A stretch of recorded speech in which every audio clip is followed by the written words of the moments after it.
Cuán firme cimiento se ha dado a la fe. A través de la Biblia, un análisis de la Biblia libro por libro que le ayudará a crecer espiritualmente. Estos estudios fueron diseñados por el Dr. J. Vernon McGee. Acompáñenos en este fascinante recorrido a través de la Biblia. La palabra de Dios. Bienvenido a través de la Biblia, el programa donde conocemos a Dios en su palabra. Soy su anfitrión, Heiel Ortiz. Gracias por sintonizar el programa de hoy. Estamos en Gálatas capítulo 5. Oramos para iniciar. Padre Celestial, te damos gracias que a través de tu gracia nos has salvado. Por favor, usa nuestro tiempo en tu palabra para agudizar nuestras mentes, convencer nuestros corazones y mostrarnos las maneras en que podemos servirte mejor. En el nombre de Jesús oramos. Amén. Con nosotros, el maestro Samuel Montoya y el estudio bíblico de hoy. Continuamos hoy nuestro estudio del capítulo 5 de esta epístola a los Gálatas. Y vamos a comenzar leyendo el versículo 5. Permítanos recordarle, amigo oyente, una vez más que estamos en una sección que trata de la santificación por el Espíritu. Estamos en esta muy maravillosa sección donde se nos dice cómo debemos vivir como creyentes en Cristo. Y Pablo nos da en esta sección un modus operandi, digamos. En primer lugar, él nos muestra que salvos por la fe y viviendo por la ley, perpetra la caída de la gracia. Notemos ahora al seguir adelante en el capítulo que Pablo continúa con este pensamiento. En el versículo 5 de este capítulo 5, Pablo dice, «Pues nosotros, por el Espíritu, aguardamos por fe la esperanza de la justicia». La esperanza de fe que él menciona aquí es la única referencia profética en toda la epístola. Esto es muy destacado porque en todas las cartas del apóstol Pablo, él tiene algo que decir acerca del rapto de la iglesia o algo que decir acerca de la venida de Cristo a este mundo a establecer su reino. Pero todo lo que dice aquí es, aguardamos por fe la esperanza de la justicia. Esta es una de las razones por la cual estamos seguros que Martín Lutero y los demás de la Reforma dedicaron tan poco tiempo al tema de la profecía. Después de todo, ellos no vivían en los días en los cuales estamos viviendo nosotros en la actualidad. Ellos tenían una preocupación diferente. Para ellos, el tema principal era el asunto de la salvación, porque la salvación había sido oscurecida bajo una gran cantidad de ritos y muchas obras de la carne. El Evangelio estaba siendo oscurecido en gran manera. Y luego Martín Lutero leyó esta epístola a los Gálatas y descubrió lo que era el Evangelio. Cuando se levantó de sus rodillas, salió de ese lugar para ir al mundo a declarar el Evangelio de la gracia de Dios. Él quitó la oscuridad del oscurantismo cuando hizo eso, si se me permite la expresión.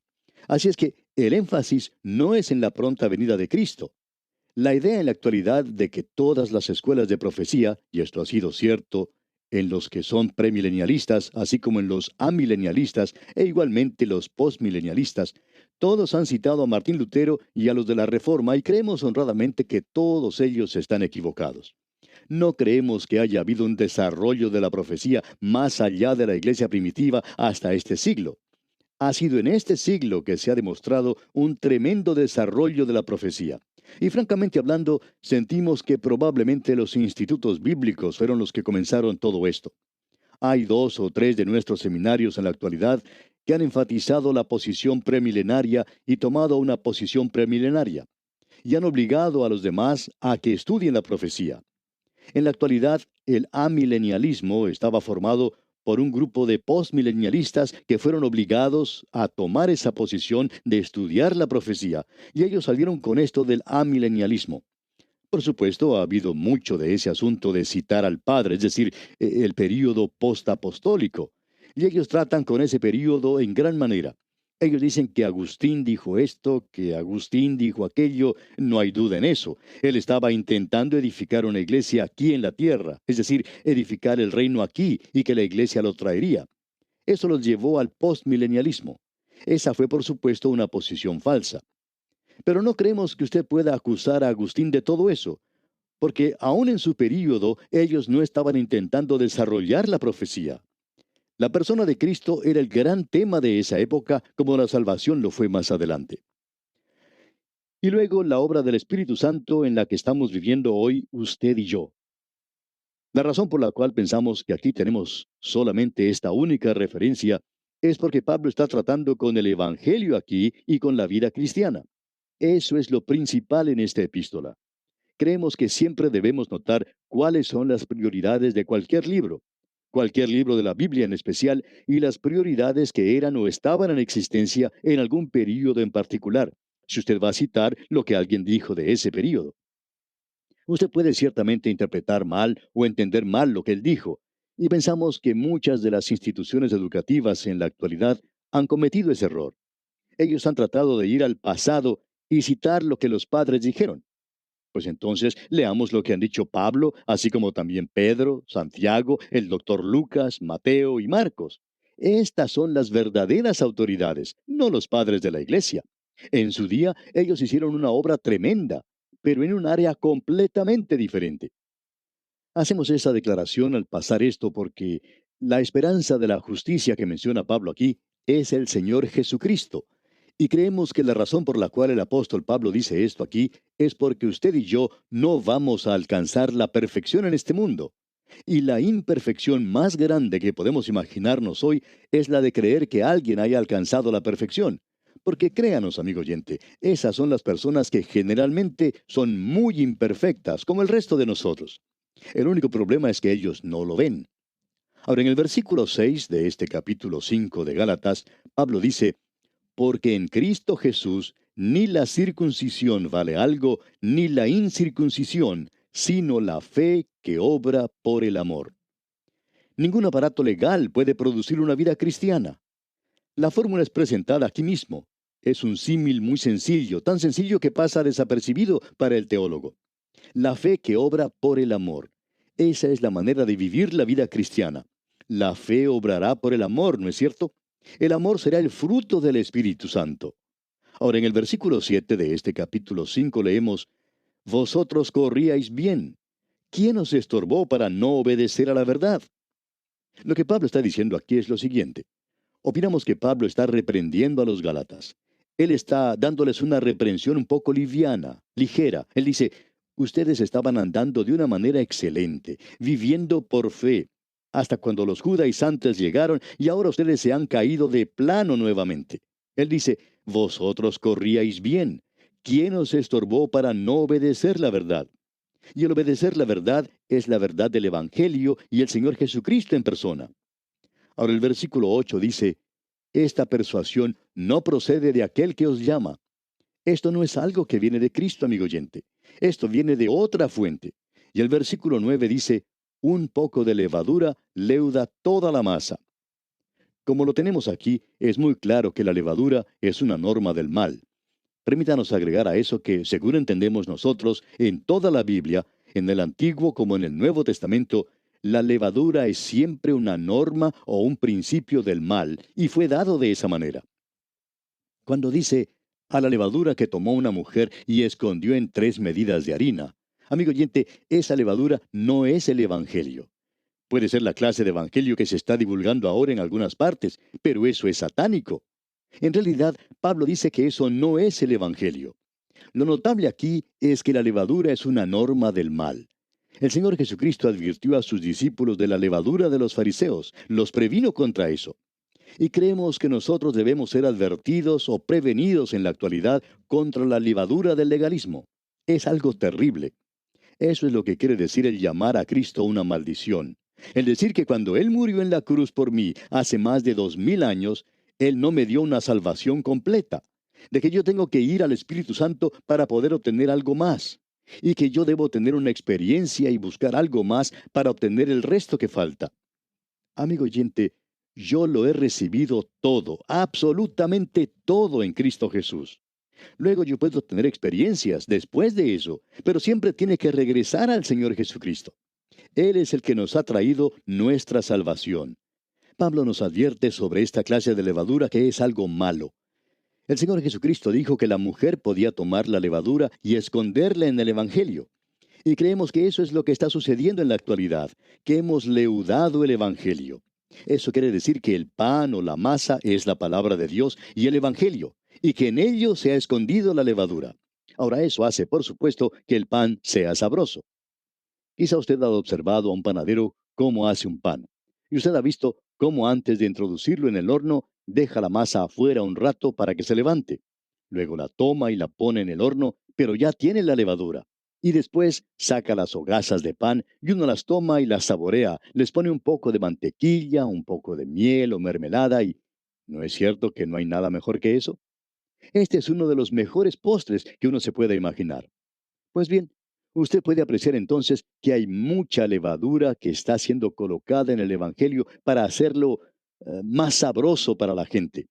Porque el hombre natural gusta del pan leudado. Es muy sabroso para nosotros, pero se nos advierte que no hagamos eso. Veamos ahora el versículo 10. Yo confío respecto de vosotros en el Señor, que no pensaréis de otro modo, mas el que os perturba llevará la sentencia, quien quiera que sea. Pablo estaba creyendo que los Gálatas, en última instancia, iban a rechazar la enseñanza de los judaizantes.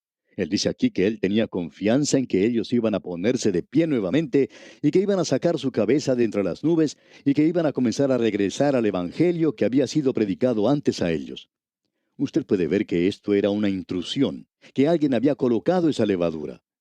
Y en el versículo 11 leemos, Y yo, hermanos, si aún predico la circuncisión, ¿por qué padezco persecución todavía?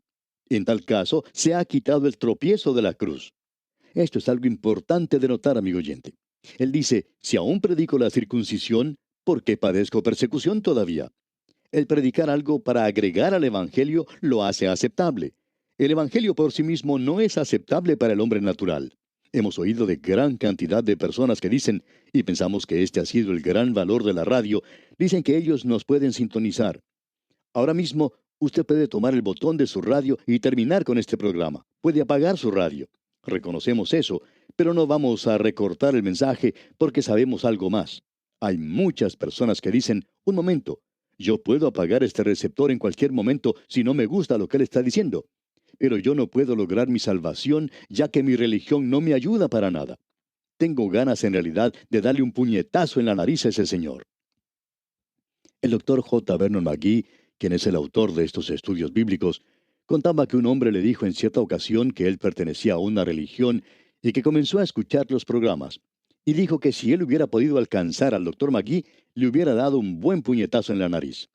Este oyente refería que en el programa el doctor McGee insistía en afirmar que él era un pecador y que él era tan religioso como se podía ser. Es decir, que este hombre que escuchaba era tan pecador y tan religioso como se podía ser, que estaba en la iglesia prácticamente todos los días y que luego un día, a esto el doctor McGee le interrumpió y le dijo, bueno, ¿y por qué no apagó el receptor? Así se podía haber librado de nosotros. Pero este hombre contestó, bueno, yo quería oír lo que iban a decir más adelante, porque todo me parecía una locura. Bueno, amigo oyente, siga escuchando. Quizá el Espíritu de Dios pueda hacer también por usted lo que hizo por ese otro hombre. Él hará que el Señor Jesucristo llegue a ser algo real para usted. Cuando Él sea algo real y verdadero, como lo fue para este hombre, que cuando se acercó al Señor Jesucristo tuvo una conversión maravillosa. Debemos decir que el predicar el Evangelio en la actualidad antagoniza a la gente. Y Pablo dice, si yo le estoy agregando algo al Evangelio, ¿por qué padezco persecución todavía? Luego dice, en tal caso se ha quitado el tropiezo de la cruz. Ahora, ¿cuál es ese tropiezo de la cruz? No es un tropiezo intelectual, aunque tiene algo de eso. Tampoco es un tropiezo o una ofensa estética, aunque eso es para algunas personas. Lo que Pablo está diciendo aquí es que este tropiezo de la cruz hace que usted y yo lleguemos a ser como pordioseros. Nosotros tenemos que acercarnos a la puerta del cielo y aceptar una limosna. Esa es la única forma en que usted y yo, amigo oyente, podemos lograr nuestra salvación. Yo tuve que hacer lo mismo. Nada traigo en mi mano, solo a tu cruz me aferro. Y cuando usted se acerca de esta manera, usted es un pordiosero. Usted está en bancarrota. Usted no tiene nada que ofrecerle a Dios por su salvación. Y cuando se acerca de esa manera a Dios, usted puede ser salvo, completamente salvo. Ese es el tropiezo de la cruz.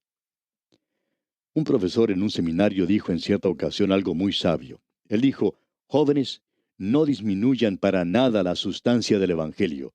No lo cambien, porque el Evangelio tiene el tropiezo de la cruz. Hoy ustedes deben reconocer eso, pero no exageren el tropiezo, la ofensa. Y pensamos que hay oportunidades cuando, por la forma en que lo presentamos, nosotros nos hacemos ofensivos. Y cuando hacemos eso, entonces que Dios nos perdone por eso. Estamos seguros que la mayoría de nosotros que ha intentado declarar el Evangelio no quiere ofender personalmente. Nos gusta mucho que el Evangelio sea lo ofensivo. En cierta ocasión un pastor le dijo a un hombre que trabajaba con él que él antagonizó a una familia y causó que esa familia abandonara la iglesia. El pastor le dijo, yo soy quien puede antagonizar a la gente, pero usted no lo tiene que hacer.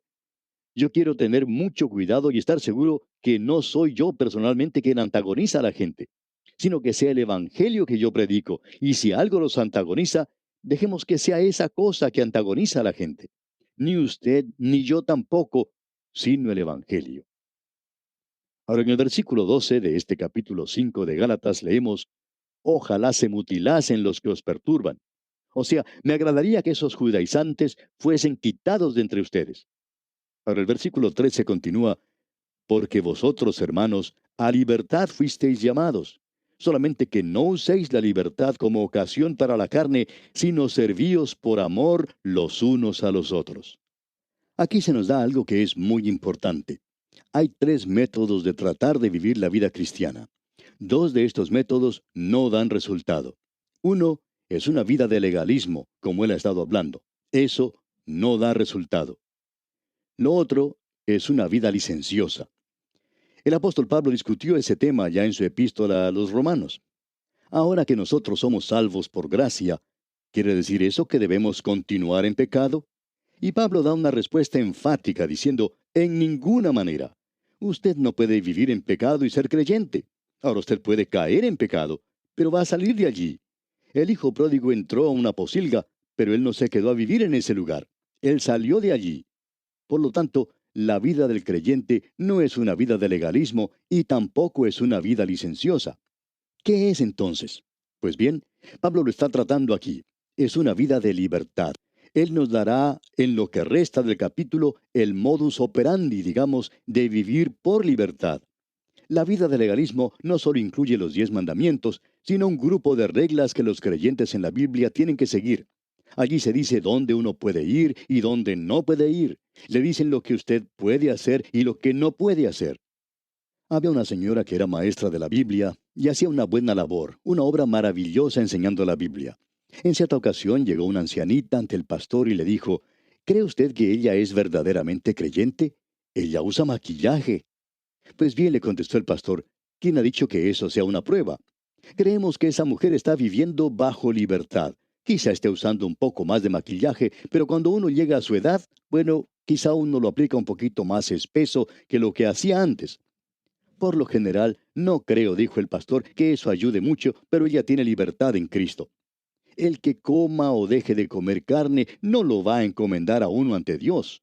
Lo mismo se puede decir si usa o deja de usar maquillaje. En realidad, hay algunas mujeres que lucen un poquito mejor con eso, y otras que, a decir verdad, lucen peor por usar demasiado. Y de todos modos, yo no soy ninguna autoridad en eso. Esa no es mi obra, el de tener que decirle a la gente cosas por el estilo. Nunca he predicado sobre eso. Ahora, el apóstol Pablo está diciendo aquí que uno puede cumplir con todas estas cosas y aún no vivir la vida del creyente. ¿Sabía usted, amigo oyente, que usted puede cumplir con cada uno de los mandamientos y seguir todo lo que los fundamentalistas han dicho que deberíamos hacer en la actualidad y aún así no estar viviendo la vida cristiana? Vamos a ver lo que es eso antes de terminar con este capítulo. Allí tenemos a los antinómicos o contradictorios que piensan que pueden hacer como les plazca y aún vivir la vida cristiana. Estos son un extremo, como lo son los legalistas. La vida cristiana no es ninguno de ellos, es libertad en Cristo. Pablo reduce todo esto a una simple declaración. Luego él va a ampliar lo que quiere decir. Leamos ahora el versículo 14. Porque toda la ley en esta sola palabra se cumple. Amarás a tu prójimo como a ti mismo. ¿Y cómo vamos a lograr eso en nuestras vidas, este asunto del amor? Vamos a llegar a eso antes de finalizar este capítulo. La palabra clave aquí es amor. Amarás a tu prójimo como a ti mismo. Y aquí tenemos el versículo 15. Pero si os mordéis y os coméis unos a otros, mirad que también no os consumáis unos a otros. Siempre es un agrado predicar un sermón con este versículo, aunque nunca llegué a preparar un sermón así, nunca lo prediqué y probablemente nunca lo haré. Pero tenemos un título para el sermón y aquí está. Pero si os mordéis y os coméis unos a otros, mirad que también no os consumáis unos a otros. Lo titularía Creyentes caníbales. Ellos comen, muerden y se devoran unos a otros. Usted sabe que eso es lo que sucede en muchas iglesias en la actualidad. A usted lo muerden aquí y el mordiscón es tan malo como si fuera de un perro rabioso. No hay nada que uno pueda tomar como medicina. No se puede utilizar ningún suero antirrábico. Uno simplemente tiene que sufrir bajo eso porque hay muchos perros enajenados en la actualidad. Ellos lo muerden y lo devoran a uno. Desafortunadamente, el mundo ha dejado de lado a la iglesia y sentimos mucho que haya hecho eso. Hay muchas personas muy buenas en nuestras iglesias y hay algunos predicadores maravillosos también en muchas naciones. Pero ¿sabe usted que las vidas de algunos creyentes son un obstáculo para que los de afuera entren a ciertas iglesias? Sabemos de eso. Conocemos a hombres que han sido rechazados de la iglesia por las vidas de aquellos que formaban parte de la misma. ¿Qué es lo que están haciendo? Pues bien, ellos no se aman los unos a los otros. Ellos se muerden y se devoran unos a otros, y eso, amigo oyente, es algo terrible. Ahora Pablo va a presentar un contraste de lo que es vivir en los deseos de la carne y lo que es el andar en el Espíritu. Aquí tenemos su prohibición, su mandato. Toda esta sección nos dará el modus operandi, como hemos dicho. Leamos el versículo 16 de este capítulo 5 de la epístola de Pablo a los Gálatas. Digo pues, andad en el Espíritu y no satisfagáis los deseos de la carne. Hay dos cosas que necesitamos decir aquí. Una es, andad en el Espíritu. La palabra griega que aquí se utiliza es parapateo, que era el mismo nombre de la escuela de filosofía en Atenas. Allí su fundador caminaba de un lado para otro. No tenía nada que ver con su filosofía. Él simplemente caminaba de un lado para otro. La norma es andar en el Espíritu. Ahora él amplificará eso y dice, y no satisfagáis. En un sentido es no codiciar. En realidad lo que quiere decir es el deseo de la carne, como podemos ver claramente. Ahora hay muchos deseos de la carne que en realidad no son lujuriosos en ese sentido y tampoco son pecado. El ir a la ópera y degustar de la ópera, por ejemplo, no tiene nada de malo, pero puede ser un deseo de la carne. Ahora hay muchos creyentes en la actualidad que están viviendo sin hacer nada en el mundo, solo quieren satisfacer los deseos de la carne. Ellos han tratado de mejorar sus deseos, pero no tienen amor por la palabra de Dios. No tienen en realidad amor por el Evangelio. No tienen un amor verdadero por caminar, por andar en el Espíritu. Y bien, vamos a dejar aquí porque nuestro tiempo ha concluido ya. Continuaremos, Dios mediante, en nuestro próximo programa. Hasta entonces, pues, que la libertad con que Cristo le hizo libre sea su mayor logro, es nuestra ferviente oración. Agradecemos que nos acompañara en el estudio de hoy. Le invitamos a que visite nuestro sitio en internet a través de la biblia.org. Ahí puede suscribirse para recibir las notas y bosquejos de lo que estamos estudiando y noticias del ministerio. También encontrará la variedad de libros y materiales gratuitos que tenemos para usted. El sitio es a través de la biblia.org. Todo lo que hacemos es posible gracias al Señor y a personas como usted que se unen a nosotros en la obra de llevar la palabra entera al mundo entero. A través de la Biblia es una producción de Radio Transmundial.